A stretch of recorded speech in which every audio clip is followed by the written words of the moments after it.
दर्शन है कि भगवान राम लीला जरूर कर रहे हैं, लेकिन इस लीला में एक विशेष दर्शन यह है कि वो इस बात का भी प्रयास कर रहे हैं कि जो सीता जी हैं, जो लक्ष्मण जी हैं, चूंकि वो बड़े हैं, इन्हें किसी तरह का दुख ना हो, इन्हें किसी तरह की अयोध्या से संबंधित यादें सताए नहीं। और वो ये भी चाहते हैं कि अब जीवन 14 वर्ष का ये, तो वर्तमान को जिया जाए। वर्तमान का मतलब जहां आप हैं, जिस स्थिति में हैं, वहां जिया जाए।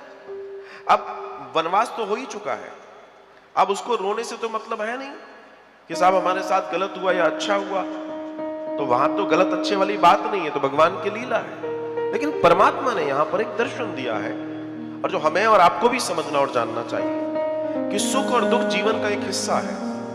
जीवन में दुख भी आते हैं, समस्याएं भी आती हैं, और अगर समस्याएं हैं तो वो तो है, और जब तक है, जब तक रहेंगी, जैसी स्थिति में है, हम ठीक है, हम उसका प्रयास करते हैं, उसको सही करने का प्रयास करते हैं। लेकिन उस समय हमें अपने चित्त को, अपने आप को मजबूत बनाए रखना चाहिए।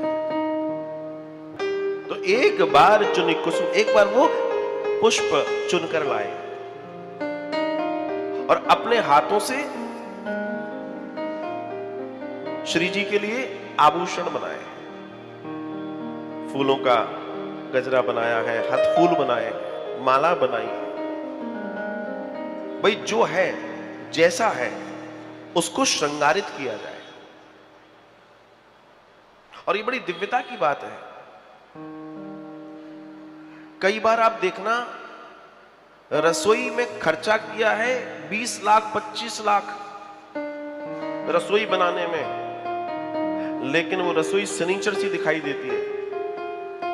और मैंने कई बार देखा, गांव के अंदर जाते हैं, वो कच्ची रसोई है, मगर जो लीप पोत कर वो सुंदर बनाकर रखते हैं, उसको देख के लगता है कि ये रसोई है। सत्य कह रहा हूं मैं आपसे, क्योंकि वो रसोई कम, झूठन की दुकान ज्यादा है।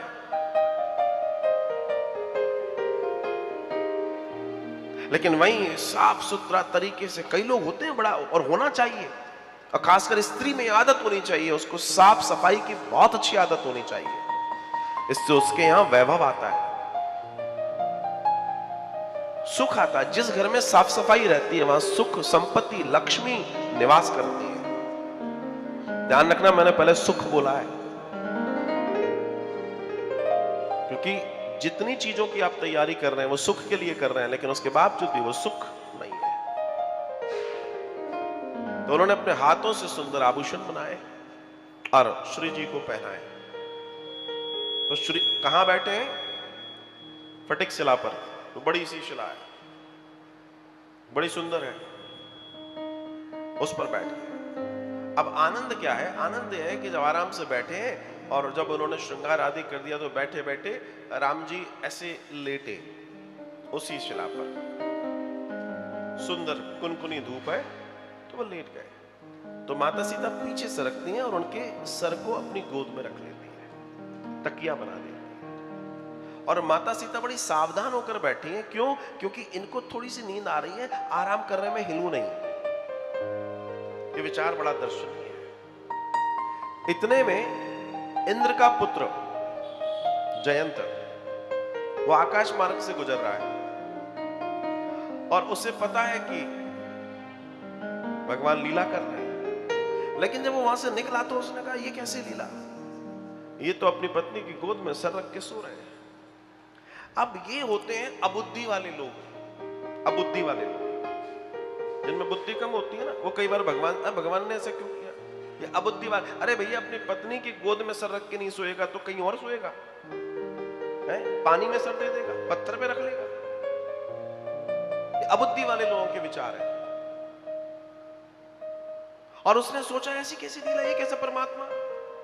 तो उसने क्या किया? कौए का रूप धारण किया, और कौए का रूप धारण करके मां के श्री चरण में उसने चोंच मारी। लेकिन चूंकि भगवान सो रहे हैं, तो लगा तो सही, लेकिन जितनी जोर से मां बोल पाती तो बहुत धीमे से, हल्का सा एक झटका सा लगा, और चोंच मारी, रक्त वमन किया, और वो अलग हुआ। अब जैसे ही वो अलग होता है, इतने में भगवान श्री राम के निंद्रा टूटती है। क्योंकि हल्का सा महसूस तो हुआ कुछ घटना घटी है। तो भगवान ने क्या देखा कि वो कौवा है, उसने चोंच मारी और रक्त वमन करने लगा। भगवान को गुस्सा है, वहीं एक दिन का पड़ा था तीली। भगवान ने उसे उठाया, ऐसे उसके पीछे उसको मारा तो वो दौड़ा, उसको मारा और वो दौड़ा चला जा रहा है पीछे, वो अग्नि की तरह दौड़ रहा है उसके पीछे। अब दौड़ा जा रहा है, अब उसको लगा अब तो मैं गया, गलती हो गई मुझसे। तो पिताजी के पास पहुंचा, इंद्र के पास। इंद्र ने कहा यहां से भाग तू, तेरे चक्कर में हम और मर जाएंगे, गलती तैने करी। अब वो वहां से भागा, अब उसका पिताजी ने भी भगा दिया। तो बीच में मिले श्री नारद जी। अब नारद जी जैसे ही मिले वो चरणों में लौट गया, मुझे बचाइए। बोला क्या? बोला मेरे को मारने के लिए छोड़ दिया है। नारद जी जोर से हंसने लगे। नारद जी ने कहा जयंत क्या कहता है कि तेरे को मारने के लिए छोड़ा है? अरे अगर तेरे को मारने के लिए छोड़ा होता तो तू वहीं के वहीं भस्म हो जाता। तुझे अगर मारना चाहते हमारे प्रभु श्री राम तो तू तो कब का भस्म हो जाता। ये तेरा पीछा, तू बच जाएगा। तो जयंत को समझ में आया, तो उन्होंने कहा क्या करें? बोला जा, वहीं जा, कहीं और तेरे को विश्राम नहीं मिलने वाला, रामाई के पास जाना पड़ेगा। तब श्री नारद जी अपने साथ लेकर जयंत को आए और जयंत ने देखा, तब जयंत ने क्षमा मांगी। अब जब क्षमा मांगी तो भगवान तो हमारे बहुत दयालु है, क्षमा मांगी तो भगवान ने क्षमा कर दिया। लेकिन दर्शन यहां पर क्या है हमारे लिए? बार बार मैं कहता हूं, कई लोग जो अज्ञानवश हमारे दर्शन में, हमारे सनातन में, हमारे पुराणों में, हमारे धर्म की बातों में कौवा बन के चोंच मारते रहते हैं, ये कथा उनके लिए।